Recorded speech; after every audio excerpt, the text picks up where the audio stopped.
started here, I didn't know anything about mold making, didn't know anything about injection molding, but I had employees, co-workers who knew exactly that, and they taught me everything I know pretty much.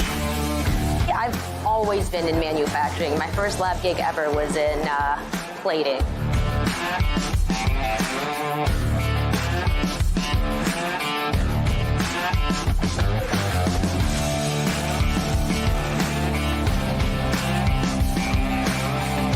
It's a good entry-level job to start with little schooling, and then you can work your way up all the way to the top.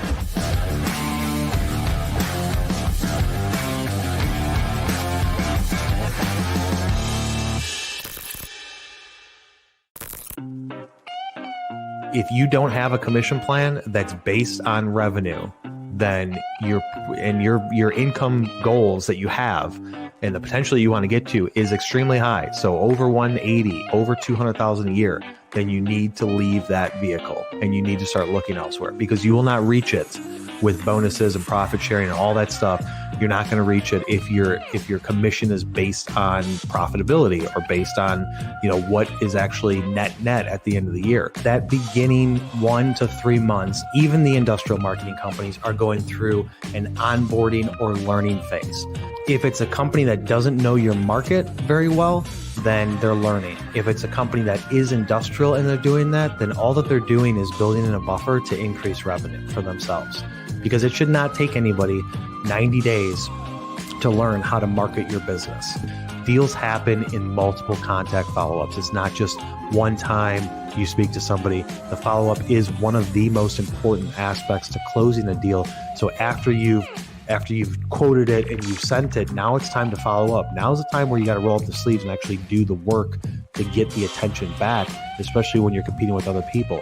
Now, the areas that you should be following up, it should not be just one singular area.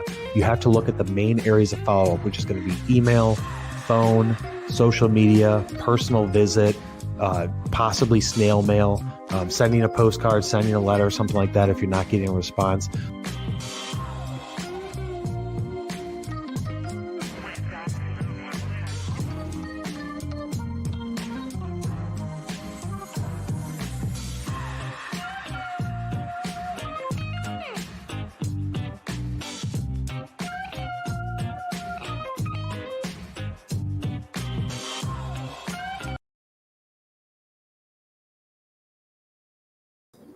What is up, guys? I am Kyle Milan. It is Wednesday, January 5th. Happy New Year to those that I've not talked to yet, which is most of you. So as always, guys, I appreciate you joining our live shows that happen typically twice a week, Mondays and Wednesdays. And as always, I would appreciate it if you would share the message, send this to people that you know, like it, engage in the comments.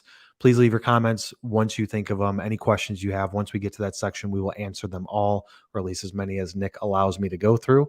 And I would love the engagement. If you guys like it, share with everybody, subscribe to the YouTube channel. If you're on YouTube, come over to LinkedIn and follow me there. So you've probably heard the phrase account-based marketing before. And if you're in technical sales, you may not have too much of experience with it. So in this episode, I'm going to break it down and show you how you can apply that tried and true method of marketing into your daily and weekly routines. And so account-based marketing, it's been around for a long time, right? And it's been a buzzword in the marketing community for a long time. It's like, no, what do you do here? We do account-based marketing. So if you look up the definition, all account-based marketing really means is you're going after a specific group of people. The classification of who you're trying to go after, your target demographic, your target market is not, I want to go after everybody that's in automotive. I want to go at everybody that's in machinery or stuff like that. You do the research and you come down to a core list of, let's say, 20, 60, 100, 150 companies that you're like, I know that these companies need my services. They use my services. And so I'm only going to go after them. And instead of doing a shotgun approach, which is what a lot of people used to do before, I mean, I feel like people have been doing account-based marketing forever. It's just somebody finally put a phrase to it. But instead of doing a shotgun approach, they're like, no, we're going to be very targeted and specific. I don't use the phrase. I don't say like, here at MFG Tribe, we do account-based marketing. I just say that we do strategic marketing, right? We're not trying to go after everybody for our clients, just like we're not trying to go after everybody for ourselves. We're very strategic on who we go after in that target demographic. But the theory behind it and the way that it works is you figure out who you're trying to go after, what accounts you're trying to get, and then you develop your marketing, and marketing works with sales, and you guys figure out together, like sales teams, like this is who I want to go after, this is who I've seen, this would be a good fit. Marketing then qualifies that. Yes, that's a good fit. We want to add them to our list of account-based marketing prospects. And we want to create content that's driven to market to those people. That's really the premise and the theory behind it. I would just call it strategic marketing. Here's the downside of it is that the downside of only focusing on account-based marketing is that you're missing significant opportunities. So I'll give you a couple of scenarios because we talk to people all the time about this. When you're only going after, like, I only work with Fortune 500 companies or Fortune 100 companies. That's all I want to go after. And it's in this specific niche in this market. Then you talk to a salesperson, you're like, how many people are on your hit list? They'll be like, I've got 40 companies I'm trying to get into, or 20 companies or 60 companies. So once you reach out to them, once you start your sales process and try to bring them into your pipeline, like how much time are you really spending a week working those deals and opportunities? Because to me, 40 companies to go after is pretty small. You're going to run out of time. Like, you're going to burn through that list and then be sitting there like, okay, now what do I do? Oh, I'm going to recycle it and go back through those people. So I've got content out there, and even in Technical Sales University, I've got a whole course on prospecting. And the phrase that I always use is like whales, sharks, and fish. So account-based marketing doesn't just mean Fortune 500, Fortune 100 companies. It's specific to who you're trying to go after. Maybe you go after companies that are in the $2 million to $6 million range. Maybe you go after startups that they have no funding. That's still your account-based marketing. If you're only targeting that specific group and you know of those companies and you put them on a list, it's still considered account-based marketing, in my opinion. But I always break it down like, if you're going after those whales, like, and that's what technical salespeople always try and go after, the big companies that could provide a big impact and they could bring big revenue and let that salesperson hit their number and help them out. And the issue with that is, like, if you're only hunting for whales, then you're missing tons of opportunities in the other categories, and you're in somewhat of a waiting game. And I always tell people, managers, like, if you're salespeople, if you ask them what's going on with this, what's going on with that, and the response is always, I'm waiting, then either the prospect list isn't big enough, they're not doing enough aggressive work every day to try and get in front of new people, or they're just becoming complacent and lazy. And so, because you never want to be waiting, you can say, I'm waiting for a response from that guy. Meanwhile, I am going after these 14 other companies, or meanwhile, I have 6 meetings this week with potential customers. You never want the response to always be waiting. And that can happen if you're doing account-based marketing only for whales. And I get it I've been in those sales roles before. I've worked with the guys, I've worked over the guys and girls that are like, I'm trying to get these big companies. Once I get those big companies, they're going to help me hit my number. I'm really working on that deal. And then you're just like, all your eggs are in one basket. And so what I always say is, you want to break it up: whales, sharks, and fish. So the fish are obviously the smallest, the sharks are in between. So you want to do strategic account-based marketing, in parentheses.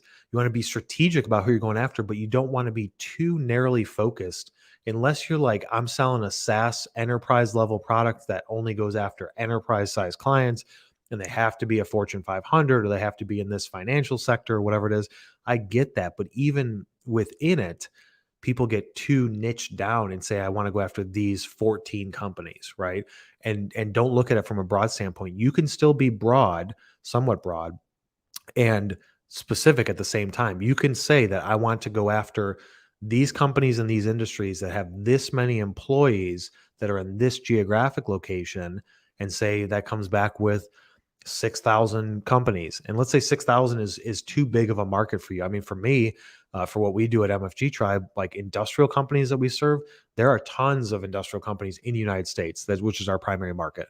But when you really break it down, because we don't work with competition, with our clients' competition, we're very, very strategic on who we partner with. So 6,000 is a lot. I wish that there was 6,000 different companies that in one niche that we can go after, but we don't. It gets smaller than that. So you have to look at, when you're filtering this out, you say this geographic region, this size company, this many employees, this much revenue. If you can get that information off Zoom Info or something like that, and you break it down, get the list big enough to where there's enough work to go after, and the piece of the pie you're trying to go after is substantial, but still strategic enough to where you're not just going after everybody. And we'll get into how you're going to market those people in a couple points, but you really want to build this prospect list to include whales, sharks, and fish. Maybe the guys that you would consider fish, a lot of times those guys that are smaller, they can close deals quicker. There's less red tape. There's less corporate approvals and setting people up as suppliers and vendors and things like that. There's less of that in the smaller companies. And sometimes there is a unicorn where you're like, I just got into Caterpillar or Whirlpool or GE or GM. I just got in, I talked to them 30 days ago and bam, I'm in. Barely ever happens. The guys that are in technical sales, that, right? Like just jumping through the hoops on filling out their spreadsheets for profits and stuff like that you're going to be getting on what you're selling them takes a ton of time. But you don't want to be too focused. You want to think of it like, I want this specific strategic group of whales, and I'm going to go after them. But at the same time, I'm going to go after these sharks that are a little bit smaller, maybe a little bit more vague. And then I'm going to go after the fish. And the fish, sometimes they get gobbled up by the sharks and the whales, right? And so you can land a client as a fish, and maybe they're like on a scale of 1 to 10 as far as like how much revenue you're getting, they're like a 3, right? So at the lower end of your revenue scope. But then the fish gets bought out by a shark or by a whale, and now their budget increases, now their need increases, or maybe it completely goes away and they're absorbing or doing the stuff with other suppliers that they have. That could be the case too. But you could take a fish and turn it into a shark or a whale very quickly with literally just a phone call. They can call you and say, dude, we got bought out. We're going to be spending a lot more with you guys now. So don't be too specific. The point of this is don't be too specific on only focusing on like super strategic niches. Now, if you've got a niche that is so focused and strategic, leave it in the comments and we can talk about it. If there's something like, do you feel like you are too focused? Do you feel like your company that you work for is focusing you too narrowly to where you burn through that list? You've reached out to them all, you've emailed them all, you've done LinkedIn, you've sent them content, you messaged them, you called them, like you did everything. And then now you're like, well, I don't want to call them again. It's only been 5 days or it's only been 7 days. I don't want to recycle that list that quick. I need more people to hunt for. Leave it in the comments and we'll talk through it. But you got to expand the scope. Go to your boss and be like, dude, this is not like, I've already gone through this. I'm a hunter. I'm a hustler. I'm going to grind through this. I'm going to work my hours, but I'm extremely efficient. And I've already burned through the list that you gave me. Who else can I go after? Or I've developed, like, don't come with a problem, come with a solution. I didn't know who else to go after. So I developed my own list. Tell me if you're okay with this and I'll start hunting them now. So don't get too overly focused. That's really how you blend the two, like how do you blend the old way of like shotgun approach into the quote unquote new way, the last 10 years or so, of being strategic account-based marketing. You blend them by doing it with categories of whale, shark, and fish. Like you just say, I want to be strategic and specific, and I want to go after this specific group of people, but I'm open to the company size. I'm open to the company revenue. I'm going after these types of companies, but they might be classified in a different industry, depending if you're using SIC codes to classify them or using the industry's things on LinkedIn. All that stuff comes into play, and then you build out your list from there. That's really the best way to blend the two practices of marketing, which leads into sales, right? Like if you're in sales, you're like, I don't do marketing, I have a marketing department. No, but it matters, because you need to market yourself and market you as a person to be able to solve their problem. You're still marketing, right? Just like people say, I'm not a salesperson. Well, you sell every day, right? Whether it's you sell a family member on something, you're trying to sell a wife or a spouse on something, or a girlfriend, trying to convince them of something, you're selling every day for the most part. Convince your dog that you don't want to go for a walk, right? Like you're always selling. It's just people don't want to classify themselves as sales. And salespeople usually don't classify themselves in marketing, but you really are. You have to think of it from a marketing standpoint. Like I need to have content and stuff to engage with them and put in front of them. The next point is going to be focusing on omnipresence. So those of you that follow my content closely know that I've talked about this a ton, especially over the last couple of years. Omnipresence is, look it up. It is basically being everywhere all at the same time. So how can you do that? You can't physically be everywhere all at the same time, but convert it from a sales standpoint and from a personal brand and from marketing and branding. What if you could be everywhere all at the same time? Which you can technically, because in the digital age that we're living in, you can be on so many platforms that people can just find you on their phone or come across you on their phone, or you serve ads and things like that. But that's the ultimate goal. Like if everybody knew about you and what you guys did and the great things that you do and your value proposition and how you can save them money, make them more efficient, solve their problems, let them sleep better at night, whatever it is that your service or your product is that you're selling. If everybody knew about that, including your account-based marketing people and all the whales, sharks, and fish, if everybody knew about that, wouldn't that be a good thing? Right? Wouldn't you just love to not have to go out and hunt for people, but you just want so many people coming in that the inbound lead people are just like throwing them to all the salespeople, right? That'd be an ideal state. So with any ideal state, reverse engineer it. So how do I get there? That's really where it comes down to creating enough noise and content out there to be able to put it in front of people. You can't just continue to tell people like, look, this is what we do. We're awesome at it. Here's a client testimonial, or here's a line card, or here's our capabilities or a spec sheet or whatever. Do you have a need? Like you how many times can you say that? Like once every 4 to 6, 8 weeks, right? You can put that on an automated email marketing system, put your 60, 100, 300 companies in it, and just hit that on repeat and recycle it. But if you don't have any content to share, then you're just saying the same things. Now, can you get creative with your pitch? Yeah. Can you be like, hey, I thought of this thing? I mean, I get them all the time. I get pitches every single day through LinkedIn and through email. And I can see the stuff that's just been pre-drafted. And it's just like, hey, I came across your profile. I came across your company. I think you'd be a great fit for our service. It's like, dude, you didn't like, I'm not saying you have to spend a ton of time researching and customizing every little thing, but you have to have content that you can then send to people that's relevant to them. And that's all it comes down to. If you want omnipresence, which I feel like most people would, then the way that you get it is by being super loud with content, written and video, and then sharing it out there and pushing out there in all the fastest ways that you can get a hold of people, which is going to be social, email, hit them up on search. So you put a video up on YouTube, you put articles up on your website, they're searching, they can come across it if your SEO is done correctly. You can serve them with ads on Google search, Google remarketing. You can do YouTube ads. They're already in YouTube. Then you hit them with an ad. I would avoid Facebook and things like that unless it's extremely specific. Those times it does, it can provide some benefit. But LinkedIn advertising, super effective. We do it for numerous clients. Thousands and thousands of dollars a month the clients spend on LinkedIn advertising because it is very strategic and specific. But it's like you want to get it to where your potential customer can't even help. They can't avoid you, right? No matter where they go, whether they go and search, whether they go on social, whether they go and watch videos on YouTube, they're always seeing your stuff. That's the ideal state. The only way to get there is to create content. And you have to have a marketing team, whether it's your internal team or you hire an agency like MFG Tribe, where we do all the content for you. You have to have a team that's willing to produce content. That's really the blend between marketing and sales. How they come together is marketing people create stuff that gets people to stop or pause in their feed, or gets them to think or read or get them some entertainment from it or some education from it.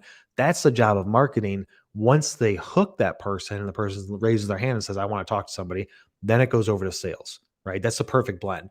So if marketing isn't producing content that is educational, entertaining, or engaging, then it's all on the salesperson. Just do it from their own marketing standpoint or from a sales standpoint and just cold calling and just pounding the phone and dialing and smiling or knocking on doors or going through social. That's the only way to do it. So ideally you have a team, whether it's an internal team or an agency like MFG Tribe, create content, written and video, a lot of it every single week, couple pieces. So that way you can send it out there. So it's not just the same, hey, this is why we're awesome. This is why you should buy from us. This is why you should add us as a supplier. It's more of a like, hey, here's something like we do it. Okay. We just sent out through one of our marketing campaigns, we just sent out 2 videos that we felt, one for marketing, one for sales, that would benefit the people that were receiving them. Okay. We weren't like, hey, you should use us because we're the best in industrial marketing. Could we say that? Yes. But that's such an old school approach. It's like that dominating sales, like a hard sell type stuff. We're not at that point yet. Like, can you get to that point in our industry? Yeah, you can. But we're not at that point. Like we're just trying to provide value. And that's what you really have to do first is provide value. And the only way to do that is create content. And the end goal is focusing on omnipresence. I hope that makes sense.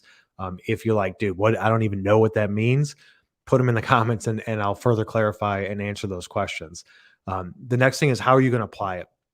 So how do you apply this method?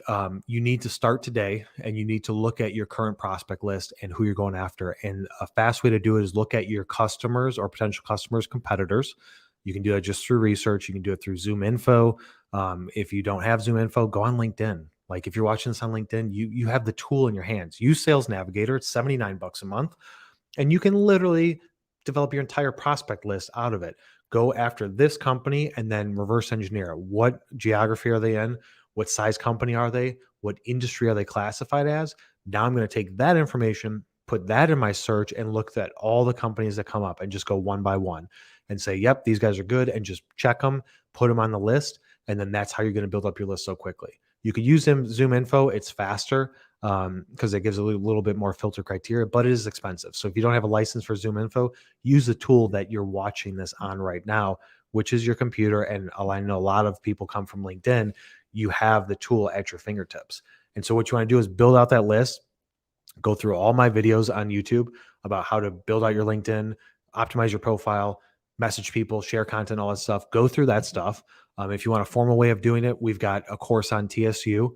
And if you shoot me a message, we can possibly get you some free access to it because we're just trying to help people. But it's one course, 60 minutes long, walks through everything on LinkedIn, how to do it and how you should and shouldn't apply it and what you should do every day. But if you don't want to go down that path, just watch the videos. And the whole process is like, you need to connect with them and you need to send them valuable content. You have to have something, whether it's an article or video, and build out this network of people that you're trying to go after, send them the content. And more times than not, people come back and like, dude, this was good stuff. It may not be the first time, maybe the fourth, fifth, sixth time that you're sending to them. This was good. And we actually have a need. So do you have time next week to talk? And then you can start going them through the qualification process that you have to see, are they qualified for you? But that's the way you have to apply it every single day, using it every single day. Just like I said in the weekly breakdown on how to dominate in technical sales, go watch that video where I tell you what you should be doing every day, what you should focus your attention on. You can look at the Dominating in 2022 video that we shot, the live that we shot a couple weeks ago. Doing that every day. It's all there for you, but you have to start with building that list. And so many times people are like, I don't know who to go after. Use LinkedIn. Let's just start there. Use LinkedIn. Find current customers. LinkedIn suggests competitors. Do searches based on industry and all the filtering criteria. Build a list of those companies. Visit their website. Don't overqualify them. That's the key. Is like, you don't want to say this company is not a fit, because you never know.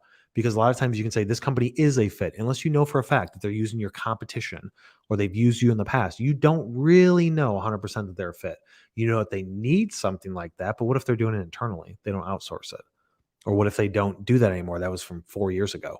I mean, you never really know. So I would never throw anybody out saying, I know, unless it's like so obvious that you're trying to sell robotics equipment and they're a software company, right? They're not a fit. They don't have any robotics equipment. I mean, maybe they do, but most likely not. So you can filter out based on that, but you don't want to filter out too closely and just throw people away. And that's really start with building that list, build it up from whales, sharks, and fish. You can call it A, B, and C. You get these classifications, A people, B, and C.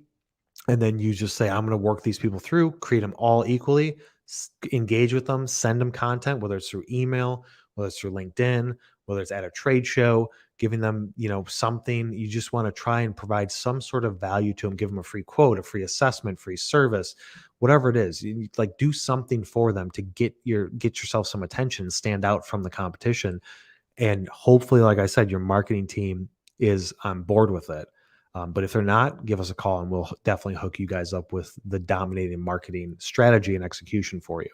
So to recap this, account-based marketing, going after specific companies. Key note is don't make it too small. Don't make it too focused. Build it out to whales, shark, and fish. You have to have a marketing presence, some sort of arm of your company, whether it's your internal department or an outside agency, as long as they don't suck. If they do suck, call MFG Tribe and we will make you guys not suck and we'll do all the work for you.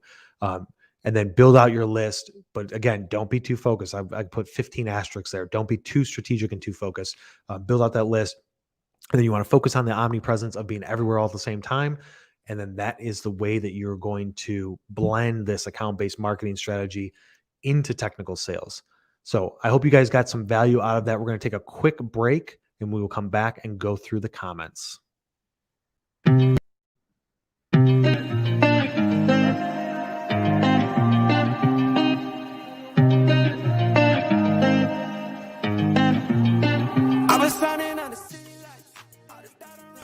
Dream job for a sales engineer, I break it down into two main areas: opportunity and support. I mean, some people want to have the entire country or entire region under their belt to be able to travel and do all that stuff. Whereas other people, if they've got family and kids and they don't want to travel as much, then maybe the opportunity for them is working remote, not going into the office every day. And the second thing is going to be support. One of the most golden handcuffs for anybody in technical sales, they get brought in as a hunter. So they're hired like, I need you to hunt for business. I want you to grow my company, grow my region, whatever it is, right? They land the new business, they bring it in. And because you don't have the support team in place, you have now just put on the golden handcuffs onto a salesperson, which is you did your job, you're getting paid for that job. But now I need you to actually handle that, which is going to take you away from hunting for more business. I would say the best CRM for you to use would be HubSpot. And I'm not saying that because we are a partner with them. I'm saying that because I've used almost every single type of CRM out there. What it comes down to at the end of the day is, what are your people actually going to use? You can have the best CRM system, but if they don't use it, it doesn't matter. I mean, HubSpot's cheap. You can get into it for $50 a month. And it does everything you need it to do for $50 a month. You don't have to go to the marketing professional at $800 or $850 a month. I think too often industrial companies are using Salesforce. And like I've said in other episodes, Salesforce is more of an enterprise solution. It's not something that's great for like 5 people, but HubSpot's the easiest to use, easiest to integrate, and it can grow with you as you grow. For sales, working with estimating, yes. If you're just getting started, if you have a small company, I could see you doing all that. The line I wouldn't want to have to cross is doing the sales, doing the estimating, and then also creating whatever it is. When I started this agency 6 years ago, I was literally doing everything. I didn't have my first employee or help for probably 6 to 9 months. So I was building the web, doing all the sales, running the business, doing all the project management. I did it all myself. And so eventually start getting people under you to take pieces of your responsibility off of your plate so you can look at bigger picture. That's usually the way to grow and scale a company. So I would say if your company is small, yes, that is normal. But I would want to try and make sure that there's a plan in place with the ownership or the bosses to make sure that that's not the long-term path that you're going to go down.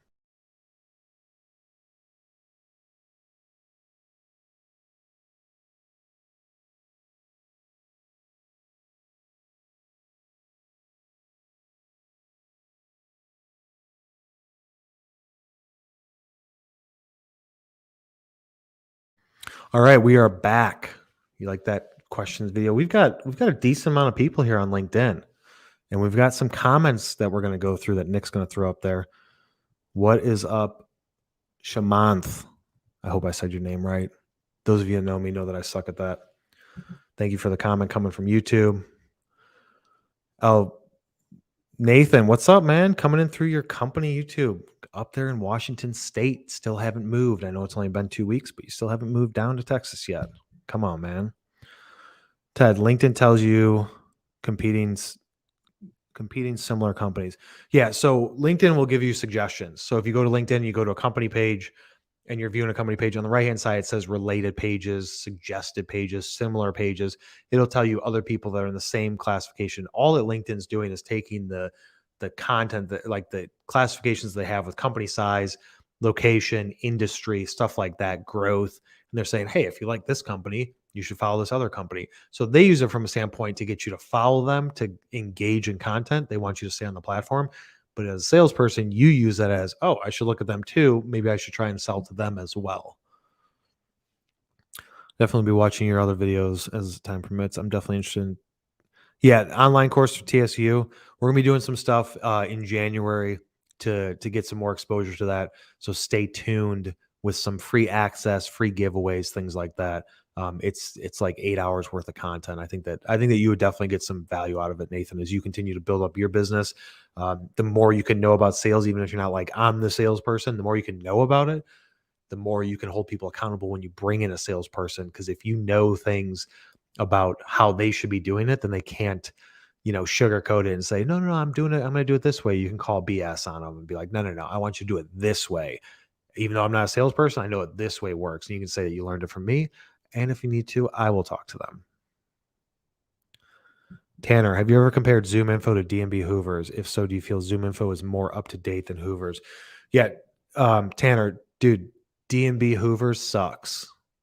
Okay, and for all of you out there that like D&B Hoovers, like they suck. Their data, you can't tell me that their data is clean. They don't even create their own data. So let's start there. Where does D&B Hoovers get their data from? Everybody else. They're basically just a network where they pull data from all the different sources of business applications, credit applications, all the people that collect data. They buy it from them, they bring it into their ecosystem, and then they try and sell it to you. I used D&B Hoovers 6 years ago. I used them 10 years ago. They suck. Their data's not clean. It's probably 70% accurate. Zoom Info is 95% accurate, 90 to 95% accurate. A lot of D&B and Hoover's data comes from Zoom Info. So you got to go to the people that are collecting the information. Zoom Info, I'm not a partner of theirs. We're just a subscriber. We spend roughly $15,000 a month just for a license, not to mention contacts that we purchase on top of that to export things quickly, and things that we do for clients to build out lists and build out prospecting stuff that we use through our license. So a minimum on an annual basis, we're spending 15 grand. I remember back when Zoom Info was $1,800 for 1,000 contacts and access to their search database where you can copy and paste the stuff. That was 5 years ago. They got bought and now they upped their price because they realized that they had a gold mine. So yeah, I would say D&B Hoovers is horrible and Zoom Info is awesome, but it is way more expensive. I wouldn't pay a penny for a contact coming out of D&B Hoovers. What else we got? I'm still jealous of this Texas barbecue scene, Kyle. I'm just enjoying an egg sandwich, having a Zoom meeting that just ended. I'm so grateful to attend this here on my laptop. Yeah, Texas barbecue. I mean, I'm not from Texas. I'm from Chicago. I like barbecue. Don't love it. I'm not obsessed with it, but it's built different down here. Like people obsess over the barbecue in Texas. Like Nick can probably attest to that. Like, dude, it's insane. It's good, but like it's a cult down here, the barbecue. Hey, you can probably buy it, man. You can buy it and have them ship it to you. We definitely need to discuss some exciting opportunities I'm looking up. Yeah, definitely. Anytime, man. Just shoot me a message on LinkedIn if you want to jump on a call or anything like that. I'll be there in Galveston, Texas, hopefully at the end of March. Yeah, Galveston. I've never been to Galveston, Texas before. I looked it up because I was like, I should go to Galveston. And people are like, it's not that great for like a beach scene. You should just go to Corpus Christi, which is only both of them are 3 hours away from Austin. So pick your poison, but Galveston is pretty popular. Every facet of my business, I've been collaborating with several people and learning, expanding each. Yeah, that's how you got to do it, man. And that's the type of attitude you need to have. It doesn't like Nathan's got his own business. He's trying to change the world with his solution and his product, right? So he's got so much passion behind it. But like technical salespeople, like, do you have passion? That's number one. Like, do you have passion, motivation? Are you looking to crush it? Like, you literally are at the gold mine. How do I know this? I did it for 10 years in your shoes and made a significant amount of money. I have close friends that are still doing this every single day. They make more money than most people, most business owners that I know. I mean, they're making $300,000, $400,000, $500,000 a year in technical sales. Most of them are in industrial technical sales. So understanding that technical sales is two categories: software and all that stuff, and then like the get your hands dirty side. And so like manufacturing and industrial people making $400,000 a year without that's just their commission, or maybe $100,000 commission and $300,000 in 100 grand base salary, $300,000 in commission. That's huge. And now's the time to wrap your arms around it, because you can literally dominate in this industry. Is so much easier now than it was 10 years ago, 15 years ago when I first started doing it, because everything's at your fingertips. Like, you don't have to always just go and cold visit or cold call. Like, with data and with like a little bit of email marketing, but with LinkedIn and what you can do and the ways you can easily create content, like you have everything at your fingertips to be able to be successful. And so like you guys have all the skills there. I mean, we've still got a handful of people on LinkedIn, but people are shy. Like we've seen big numbers coming into these live events, but then we get like 4 or 5 people engaged. I know you got questions out there. Don't be shy. Just throw them out there. I mean, there's no such thing as a stupid question, right? Everything's fair game. But the technical salespeople right now, if you're hungry, motivated, I don't care if you're 55 years old or 22 years old. If you're in technical sales and you're hungry and you're ready to dominate and you're looking to make a significant amount of money and you want to make significant progress in your career, you can literally like blow up in right now in this industry, in these industries, and in this time.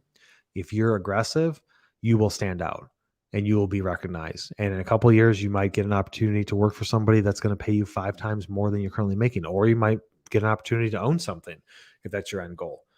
But now's the time to do it. And that's why we're creating this content, because I just want to tell you guys exactly how to do it. Now it's up to you to go and do it. Now, half the people out there, I'd say more than half, probably 80% of the people out there that watch this content get that dopamine drip of sense of excitement. Like, yeah, I'm going to do that. But then they don't actually do anything with it. And so we're just going to keep on producing content and telling you guys, this is what you need to do every single day. This is what you need to do every single week. This is how to blend sales and marketing. If you want to watch the marketing stuff, we do those on Mondays. And this is how you do it. Now it's up to you to actually go and execute it. But I'd say like 80% of the people out there are just like, yeah, that was good. I love it.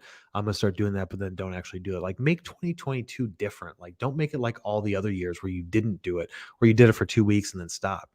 Like now is the time to do it. If you're not going to do it for any year at all, do it for this year, because what's going to happen is the opportunity is going to pass you as you get further down the road, and you're not going to be able to go back and rewind time to say, I should have implemented that strategy. Or in 6 months, you're like, dang, I should have done that.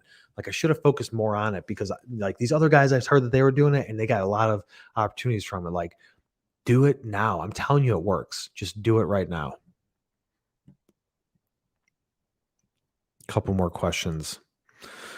How can you most effectively leverage LinkedIn to build sales? And who was that from? Christian. It didn't come through in our system. It came through as LinkedIn user. Christian, how can you most effectively leverage LinkedIn to build sales? That's like a 15-minute response, but I'll break it down simply. So the most effective way to do it is build out your profile and go after specific companies and people within, like, who are you, build out your prospect list based on industry, company size, geographic location, things like that. Then you want to connect with everybody that is relevant. So don't just see like, this is the decision maker, I want to go after them. You want to look at the decision maker and its circle of influence. I've got a video on YouTube talking about the circle of influence in technical sales. Go look at that. It's all about everybody around that person, the people that work for them, the people that work in other departments, the cross-functional teams, things like that. You want to ideally connect with everybody that's relevant. If you're going after engineering, you want all engineers. You also want an operations person. You also want somebody in purchasing. If you're going after purchasing, go after engineering and operations. You want to connect with people that can be cheerleaders with you. Once you connect with them, do not sell them right away. You need to give it time to engage with them and send them content that is valuable, whether it's a case study, whether it's an article, a video that you did. Send that to them every couple of weeks. Send them some piece of content and just leave it as, here's a piece of content. I hope you get some value out of it. I think that you will, or some entertainment. And leave it at that. Don't try and sell them yet. You need to engage on a daily basis with your network. Most of your network, if they're in engineering, operations, or purchasing, they post something rarely, but for the most part, people post like every day. Somebody in your network, if it's big enough, is posting something. And you need to comment on it. You need to like it. You need to message them and say that was a great post. I appreciate your insights. That's awesome to see about your company. I'm excited for your growth. Whatever it is, engage with their content. That makes it a warm call if you ever do call them or message them, and they will remember you because they're not getting a lot of engagement anyways. And so that's the process from start to finish, and it's just rinse and repeat. Now, after a few weeks in, that's when you say, hey, and it's not like my company has been around for 26 years and we're the leader in this robotic technology or this plastics or whatever. And here's our line card and here's the companies that we work with. And I think that we can really provide you guys some efficiency increases or some optimization or some cost reduction opportunities. If you would just go with our service. Do you have 60 minutes, 30 minutes for a presentation this week or over the next 2 weeks so we can talk about it? That doesn't work. You just simply say, hey, I hope that you've gotten some value, like third or fourth time you send them content. I hope that you've gotten some value out of it. I haven't seen a response, but no big deal. Hey, if you ever need something like this, if you ever have a need for a new supplier of that, if you're ever looking to solve this one problem, hit me up. We can just chat for like 15 minutes. That's it. Do that every single day as you build out your pipeline, as you build out the timeline. Do that every single day, 5 days a week for the entire year, and you will see that you become a dominator. Now, if you suck at sales, then you suck at sales. Then you go to TSU and we can teach you how to not suck at sales. But as long as you've got motivation and you can think quick on your feet and you can follow this strategic and strict program, then this will get you the most success for using LinkedIn, and also by LinkedIn Sales Navigator. Any other questions? Nick, one more. Innovation requires persistence. That's right, man. Look at how diamonds are made, right? With pressure. Like anything requires persistence, right? Any goal. If you have a goal that you don't need persistence or grit or grind or hustle to get, dude, your goals are weak. They're too small. Like, you need to have goals where it requires persistence every single day. Otherwise, you're just setting low goals to then achieve them 30 days later. I mean, if that's how you want to do it, that's fine. Whatever, you do you. That's not the way I do goals. I do them to where they're big and lofty, and I'm going to work every day for the next 1, 2, 3, 5 years to achieve those goals. Innovation requires it. The great products require it. Being successful and a high income earner requires it. Even if you don't care about money, you're just like, I want to be in charge of this department at this big company. It's going to require persistence and accountability every single day. That's the way to do it. Looks like we got another question that came through. You guys with these last minute questions, man. Nick's like, wrap it up. How much time a day do you think I should spend doing that? Is that from Christian again? Yeah. Christian, I would say so the way I typically break it down, you can look at my weekly routine to dominate in technical sales, and how I break down the percentage of your week. I would say spend 30-45 minutes a day working on building out your network.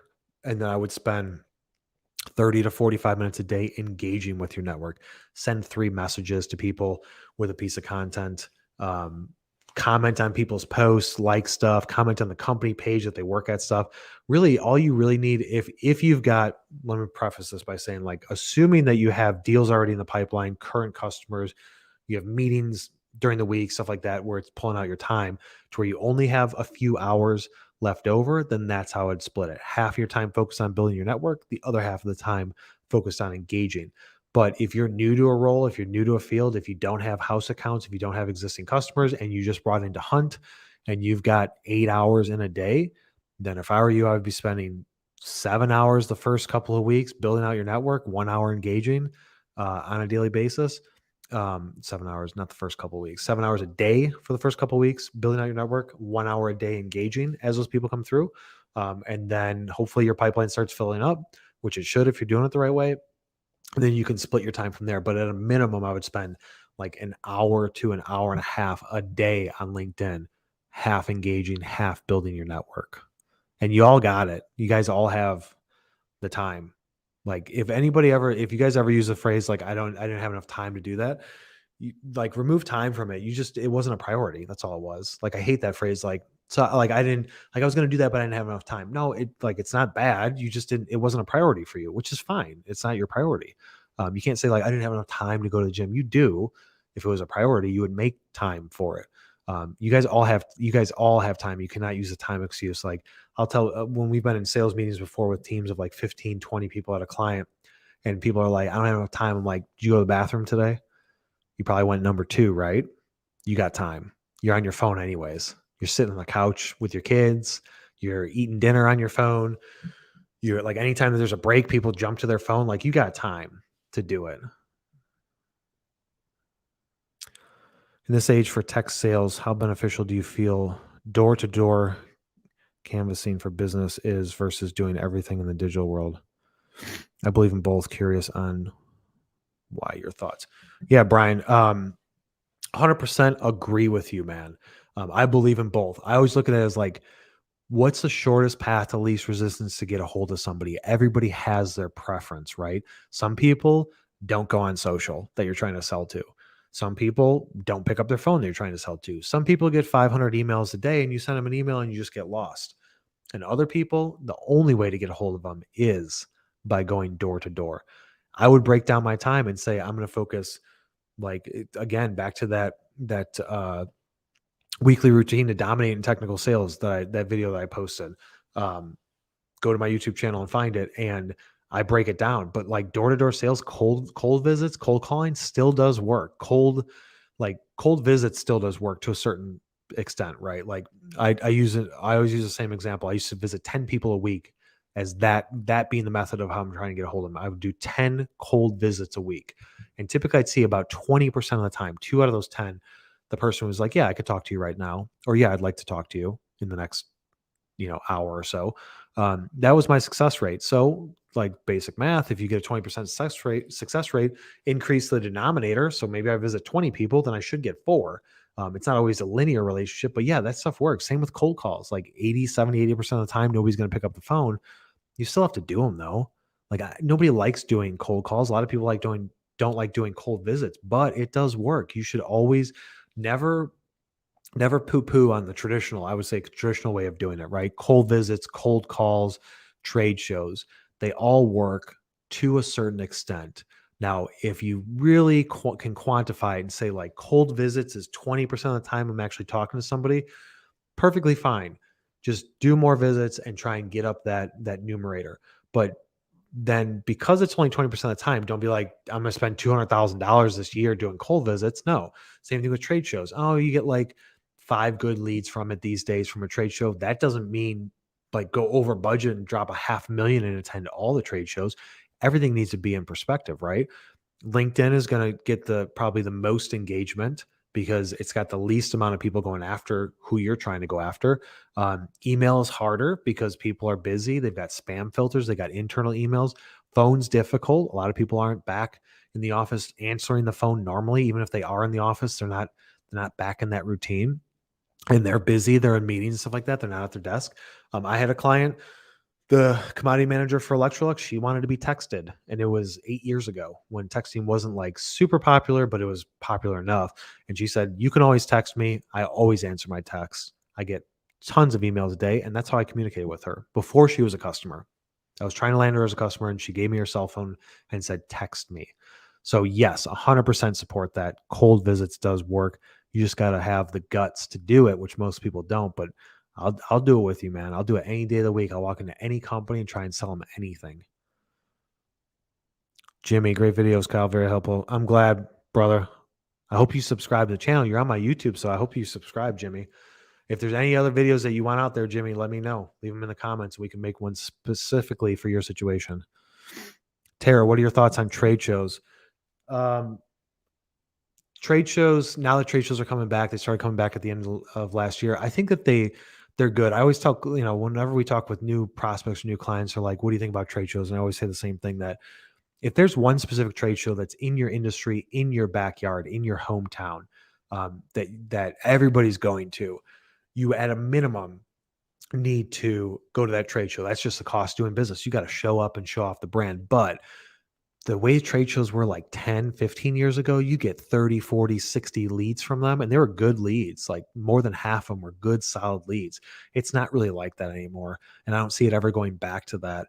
What I'm more interested in with trade shows is the list of attendees and being able to filter that down and purchase that list from the trade show of those people's contact information.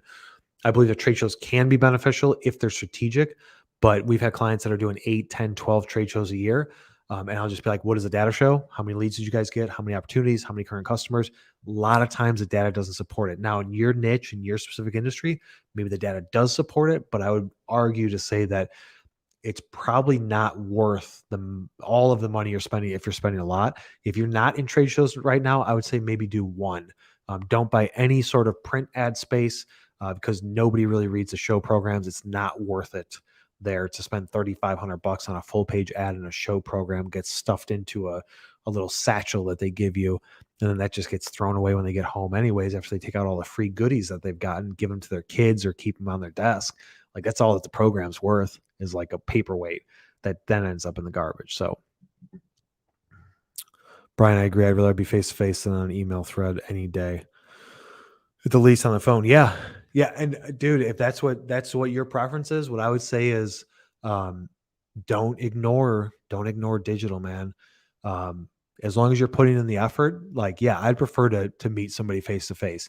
I've adapted to the digital side, right? Like a lot of stuff gets pushed through LinkedIn. Now we're doing these videos for the last few years. I didn't like this before, but I adapted. If something's uncomfortable, it usually means that it's going to benefit you in some way.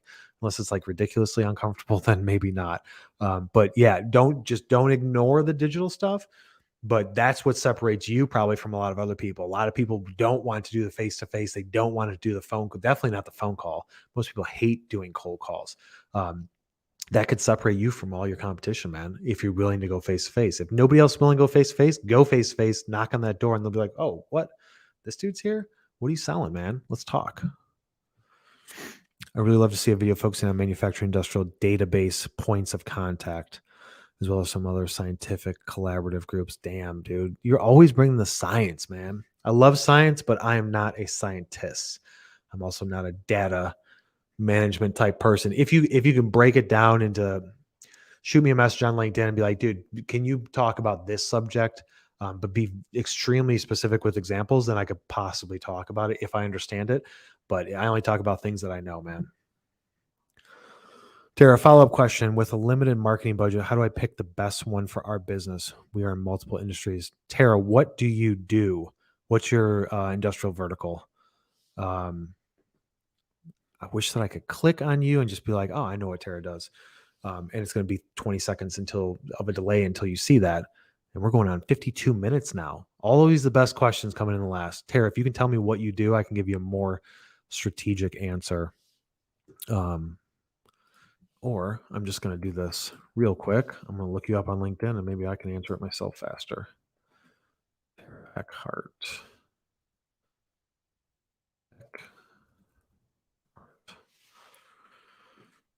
Fluid power enthusiast, Tara, in Minnesota.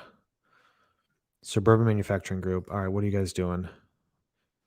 Creating concrete solutions, but doing what? Pneumatics, hydraulics, construction. All right, so going back to your question, pick the best one for our business. That's tough. I mean, are you guys innovative with technology? Is something like the IMTS show in Chicago that's every 2 years beneficial to you? I mean, maybe going after like an every 2 year type of trade show might give you guys the most bang for your buck. But you got to look at, I always say, like, if you're in tons of industries, what I want to know is which industries rank them from 1 through 3. What makes you the most money? What makes you the most profit? And what industry do you want to get in the most? I'll definitely look you up. Yeah, look her up, Nathan. Making connections on this show today. Let's go. Nick's smiling. No, he's not, but he's smiling on the inside.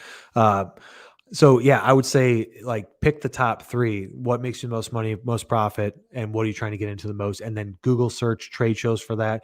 Look at how many exhibitors and attendees they have. Doing small shows like design to part shows and stuff like that. That's for like, I wouldn't do anything like that. I did it before 10 years ago. We used to do stuff with D2P guys. Some things can you get good from it? Yeah, but you're not going to get like sharks and whales from it. I mean, there's always a case that you can, but I would say just Google search that industry trade show, do some research, because I don't know everything about all industries. I only know stuff about specific details about trade shows that our clients are in because we market for them before, during, and after those trade shows.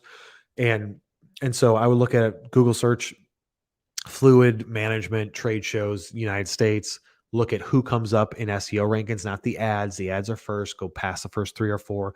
Look at the organic SEO rankings, not Google ads, and see who's the top 3. Then Google search those trade shows. Look at reviews of it. Look at how many exhibitors, how many attendees. If they're only getting like 1,500, 2,000 attendees over 2 days, it's not a ton. If you go to something like IMTS or NPE, IMTS in Chicago, NPE that's in Orlando, and then in Germany every 2 years. I mean, those shows are getting like 300,000, 400,000, 500,000 people over the entire week. So I would do some quick searching on that. and then figure out who's got, depends on what you have a small budget, like that's a relative term, right? Do you have 15,000 or do you have 50,000? How big of a booth space do you need? And I would just say, find something that has the most people at that you can look at the current, like once you reach out to them, you can say, hey, this is what I do. And they can say, oh, we've got all these other companies that do that. And here's their names. You can see, is your competition there? Because your competition should be there, at least some of them. That means that it's probably a decent show. But go into it and just do your research and ask questions of the trade shows and ask them for information about you're targeting these people who exhibits at your show and who attends your show. I want to know, are my target customers there? They will try and sell you and say, yeah, they're there. Like we get all these people and stuff like that. But most of the time that's not 100% true, but just try and get some validation behind that. Nathan sent Tara an invitation. Hopefully that helps, Tara. We're going to wrap things up here. If it didn't, shoot me a message, but I would do some research on it. I would just Google search whatever those things are. Remember those 3 things that I said: most revenue, most profit, and where do you want to grow the most? So if you guys have any other questions, leave them in the comments of the replay of the show and I will jump in and answer them. I appreciate the engagement. Always comes late in the show, but it is what it is. So hopefully you got some value out of this. As always, like and subscribe on YouTube. Follow me on LinkedIn. Engage with the content. We put all this content out there every single week for free to help you guys out. If you ever have a need for your industrial marketing or technical sales, reach out to us, mfgtribe.com or technicalsalesu.com, and we can get you in the right direction. But until next week, that's it for the show. So we will see you on the next one.